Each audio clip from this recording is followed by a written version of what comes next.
السلام علیکم جی۔ Robin Rafale صاحبہ پاکستان کے دورے پہ پہنچ رہی ہیں اور پاکستان کے دورے کے دوران وہ الیکشن کمیشن آف پاکستان کے عہدیداروں سے بھی ملیں گی۔ رابن رافیل صاحبہ کون ہیں؟ ان کے ایک سابق ہسبینڈ جس سے انہوں نے طلاق لے لی تھی وہ بھی رافیل ہی تھے، ان کا نام یہ ابھی تک کیری کرتی ہیں، حالانکہ انہوں نے اس کے بعد ایک اور بھی شادی رچائی تھی اور ان کی 2 صاحبزادیاں بھی ہیں ان سے۔ 1947 کی ان کی پیدائش ہے، یعنی کہ تقریباً 75-76 سال کی خاتون ہے اور اردو جانتی ہیں جی، بڑا فلوئنٹ اردو بولتی ہیں اور فرینچ بھی ان کو آتی ہے۔ تیونس کے اندر امریکہ کی سفیر رہ چکی ہوئی ہیں۔ تو وہ جو رافیل صاحب جو کہ جنرل محمد ضیاء الحق صاحب کے ساتھ طیارے میں مارے گئے تھے، کیونکہ امریکہ سے ہم نے کوئی توپیں وغیرہ خریدنی تھی اور بہاولپور میں اس کا ٹیسٹ دیکھنے گئے تھے، ٹیسٹ فائر دیکھنے گئے تھے ضیاء الحق صاحب، تو ضیاء الحق صاحب کو خطرہ تھا تو انہوں نے ساتھ میں امریکی ایمبیسڈر کو لے لیا۔ تو کہتے ہیں کہ امریکیوں نے اپنے ایمبیسڈر کی بھی پرواہ نہیں کی، ٹھیک ہے، اور ساتھ میں اس کو بھی پھڑکا دیا۔ تو رابن رافیل صاحبہ جو ہیں، ویسے حیرت کی بات ہے،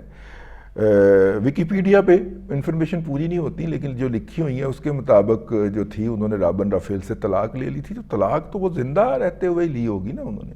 لیکن مجھے یاد ہے یہ تو ان کی ڈیڈ باڈی وصول کرنے آئی تھی۔ آہو، ڈائیورس کا لفظ لکھا ہوا، یہ تو ان کی ڈیڈ باڈی ریسیو کرنے آئی تھی۔ تو بہرحال یہ خاتون جو ہیں جی، یہ پاکستان تشریف لا رہی ہیں اور ان کے بارے میں ہے کہ 2013 کے اندر، فروری 2013 میں ان کے خلاف ایف بی آئی نے اس بات کے اوپر تحقیقات کا آغاز کیا تھا کہ ان کے ساتھ جو آفیشیل کمیونیکیشن ہوئی تھی وہ انہوں نے لیک کی تھی۔ ویسے ان کا پہلا سرکاری عہدہ جو تھا وہ ایف بی آئی کی انویسٹیگیشن کی طرف بعد میں آتے ہیں، ان کا پہلا سرکاری عہدہ جو تھا وہ اسسٹنٹ سیکرٹری آف اسٹیٹ جو ہے وہ ان کو تقرر کیا تھا بل کلنٹن نے۔ بل کلنٹن آپ جانتے ہیں، بل کلنٹن، بل کلنٹن کے بارے میں بڑے بڑے لطیفے مشہور ہیں، لیکن ایک لطیفہ جو ہے جو کہ انگریزی میں ہے، ہلری سے منسوب ہے، تو وہ میں کوشش کروں گا کہ اس کا واہیاتی پن ختم کر کے آپ کو ذرا ہنسنے کا سامان فراہم کیا جائے۔ تو وہ لطیفہ کچھ یوں ہے کہ ہلری جو ہے ایک دن سوئی تو اس نے خواب میں دیکھا کہ وہ آسمانوں پہ پہنچ گئی ہیں اور آسمانوں پہ نا اس کا جو ہے وہ فرشتے استقبال کر رہے ہیں۔ تو اس نے سوچا میں شاید فوت ہو گئی ہوں، لیکن خیر وہ وہاں پہ پہنچی۔ ان دنوں وہ بل کلنٹن کا وہ والا سکینڈل چل رہا تھا، وہ والا نا، آہو سمجھا کرو نا۔ تو وہ بل وہاں پہ پہنچی تو فرشتے نے ان کا استقبال کیا اور انہیں لے کے تو کہا کہ یہ پہلا آسمان ہے۔ تو اس نے وہ دیکھا تو وہاں پہ نا پنکھے لگے ہوئے تھے بہت زیادہ، نا مطلب کہ اربوں کے حساب سے نا پنکھے لگے ہوئے تھے، پیڈسٹل فین۔ تو اس نے پوچھا کہ یہ پیڈسٹل فین کیا ہے، اس کی کیا وجوہات ہیں؟ تو انہیں بتایا فرشتے نے کہ یہ جناب پیڈسٹل فین جو ہیں یہ ہر بندے کے حصے کا ایک پنکھا یہاں پہ لگا ہوا ہے، وہ کوئی بھی گناہ کرتا ہے تو یہ پنکھا ایک سرکل گھوم جاتا ہے، ایک چکر لگا لیتا ہے۔ تو اس نے دیکھا کہ کوئی مطلب کہ ان بے شمار پنکھوں میں سے کوئی پنکھا جو ہے نا وہ ایک دفعہ گھومتا ہے پھر سائلنٹ ہو جاتا ہے، کوئی وہ والا گھوم پڑتا ہے پھر سائلنٹ ہو جاتا ہے، ساکن ہو جاتا ہے۔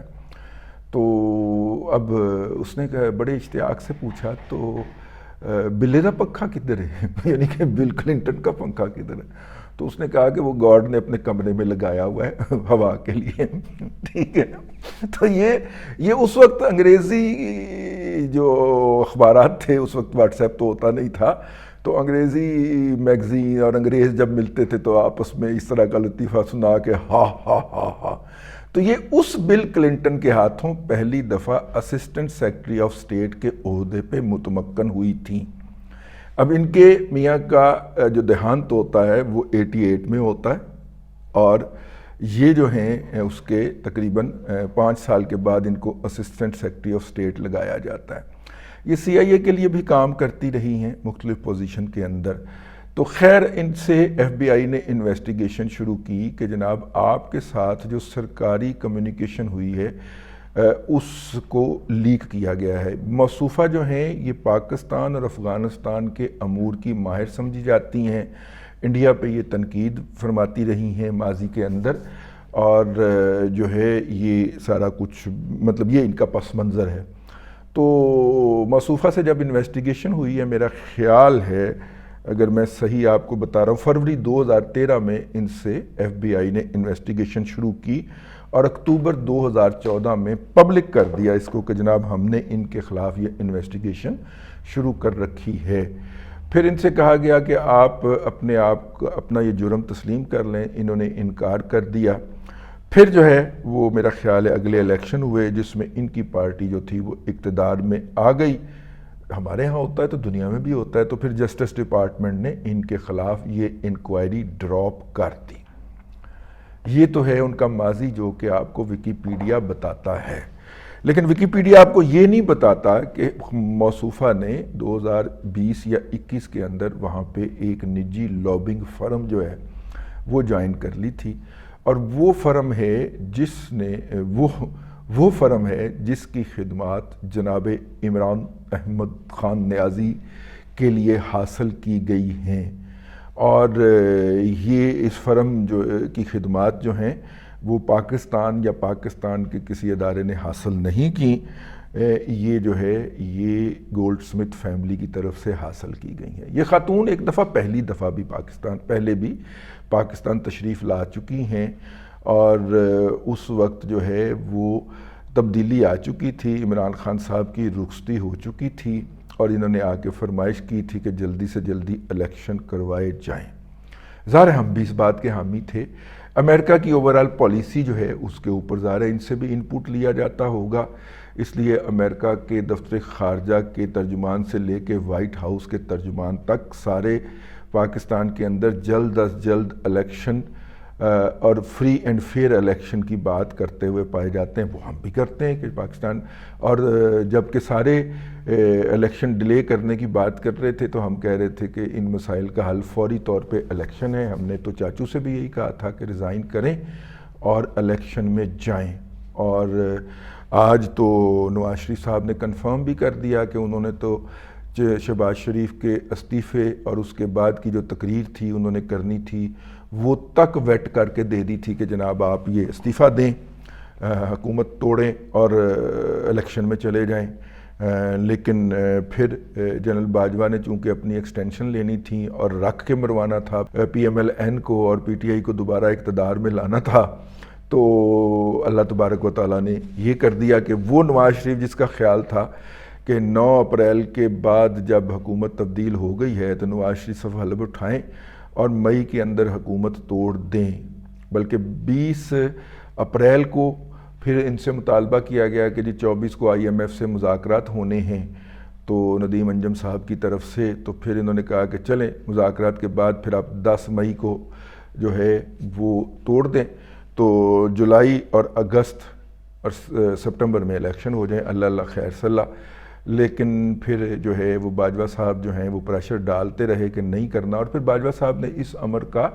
اعتراف بھی کر لیا شاہد مطلع صاحب کو کہ وہ تو حکومت توڑنے لگے تھے، تو میں نے جا کے ان کو کہا کہ نہیں آپ نے حکومت نہیں توڑنی، کیونکہ میرے ساتھ موجود ندیم انجم نے ان کو بتایا کہ جناب ابھی تو ہم نے جانا ہے آئی ایم ایف کے ساتھ مذاکرات تو کروا جائیں نا، ہمارے کیئر ٹیکر گورنمنٹ کیا کرے گی، تو اب کیئر ٹیکر گورنمنٹ کر ہی رہی ہے نا آج کل مذاکرات۔ تو بہرحال یہ تھا جی مطلب کہ اس کا پس منظر۔ رابن رفیل صاحبہ جو ہیں وہ جو ہے وہ اس وقت کسی سرکاری عہدے کے اوپر نہیں ہیں، ویسے پرائیویٹلی ان سے ان کی حکومت کا کوئی نہ کوئی ادارہ انپٹ لے لیتا ہوگا، لیکن آفیشلی ان کی نہیں ہے، اور اس لیے وہ اگر آفیشل پوزیشن میں نہیں ہیں تو پرائیویٹلی کوئی بھی کام کر سکتی ہیں۔ تو حالیہ دنوں میں جو ان کے بارے میں بات سنی گئی کہ وہ کسی لابنگ فرم کے ساتھ بھی پارٹ ٹائم کام کرتی ہیں، اور اسی لابنگ فرم نے اس بات کا اہتمام کیا ہے۔ اب یہاں پہ 2 باتیں ہیں، الیکشن کمیشن کے ساتھ ملاقات ان کی جو طے ہوئی ہے کل کے دن جب وہ تشریف لائیں گی جمعے کے روز، تو اس ملاقات کا ایجنڈا تو بظاہر یہی ہوگا کہ جناب آپ الیکشن کب کروا رہے ہیں اور وقت پہ ہونے چاہیے اور فری اینڈ فیئر ہونے چاہیے۔ اس کے علاوہ وہ جو ہے وہ ملنے کا اعلان تو یہ بھی ہوا ہے کہ وہ چیف آف آرمی سٹاف سے بھی ملیں گی، لیکن مجھے اس کے بارے میں شدید شکوک و شبہات اور تحفظات ہے. میرا نہیں خیال کہ حافظ صاحب انہوں منہ لائیں گے. ٹھیک ہے, بہرحال ہو سکتا ہے زیادہ سے زیادہ D G I S P R کو کہیں اس سے مل لیں, لیکن میرا نہیں خیال کہ ان سے ملیں گے, کیونکہ وہ کوئی آفیشیل پوزیشن میں تو آ نہیں رہی, لیکن ان کی کوارڈینیشن امریکی سفارت خانہ ضرور کر رہا ہے. ظاہر ہے ماضی کے اعلیٰ عہدے پہ رہی ہیں اور اب بھی پاکستان اور افغانستان کے حوالے سے ان کا ان پٹ لیا اور قبول کیا جاتا ہے, تو پھر تھوڑی سی آفیشیل پوزیشن تو ان کی ہو گئی ہے. تو ایک پہلو تو یہ ہے. دوسرا پہلو یہ ہے کہ جو اور یہ پہلو گایا بھی جائے گا جو میں اب بیان کرنے لگا ہوں, کہ عمران احمد خان نیازی صاحب جو ہیں, جو پاکستان سے بھاگنے کی باتیں کرتے ہیں یا پاکستان سے جانے کی باتیں کرتے ہیں, ان پہلوؤں کے پیش نظر عمران خان کی پاکستان سے روانگی, اور ظاہر ہے کہ ابھی کچھ لوگوں سے ملاقات ہوئی ہے تو وہ کہہ رہے تھے کہ عمران خان صاحب سعودی عرب جائیں گے. تو میں نے اس کے اوپر کہا, میں نے کہا یار جس نے ایم بی ایس کو ذاتی طور پہ گالیاں بکی ہوں اور اس کو احمق اور پتہ نہیں وہ گالیاں بیان نہیں کی جا سکتی والی گالی بھی دی ہو اس کو, اور وہ ترجمہ کروا کے انہوں نے لوگوں سے سنی ہو, پتہ کی ہو کہ عربی میں اس کا ترجمہ کیا ہوتا ہے, ٹھیک ہے, اور ترجمہ بھی پھر پاکستان ہویا ہوئے اور لاہور دے کسی بندے نے ترجمہ کر کے دسیا ہوئے کہ یہ مطلب یہ ہوندا ہے, تو پھر سعودیوں کا بلڈ پریشر ہائی ہو گیا ہو. تو ایسی صورت کے اندر کیا عمران خان صاحب سعودی عرب میں مقیم ہو پائیں گے؟ تو وہ جو صاحب تھے جو کہ انہوں نے کہا کہ نہیں, وہاں پہ ان کی حیثیت قیدی جیسی ہی ہوگی. تو میرا خیال ہے کہ نہیں, عمران خان صاحب جو ہے وہ ہو سکتا ہے کہ ویسٹ کے کسی ملک میں جانا پسند کریں, اپنے بچوں کے پاس چلے جائیں, یا رابن رفیل کے ملک میں جانا پسند کریں, یا اس کے لیے لابنگ چل رہی ہو. لیکن لابنگ باقاعدہ طور پہ یہ والی جو ہوگی, یہ دورہ لابنگ کا ہوگا, اور یہ لابنگ جو ہوگی یہ پی ٹی آئی اور عمران احمد خان نیازی صاحب کے لیے چل رہی ہوگی. تو دیکھیں اب اس کا جو آفیشیل آئے گا اس کا ورژن وہ بھی ہم آپ کی خدمت میں لے کے حاضر ہوں گے, اور جو ان آفیشیل آئے گا وہ تو ہم نے آپ کو, ان آفیشیل تو پھر ہم پتہ کریں گے نا کہ ہویا کی ہے, تو ان آفیشیل جو ہوگا وہ بھی عرض کریں گے اور اپنا تجزیہ بھی پیش کریں گے. لیٹ ہر کم. اب تک کے لیے اتنا ہی, اگلے ولاگ کے اندر پھر حاضری ہوگی. اللہ تبارک و تعالیٰ آپ کو آسانیاں عطا کرے اور آسانیاں خلق خدا میں تقسیم کرنے کی توفیق عطا کرے.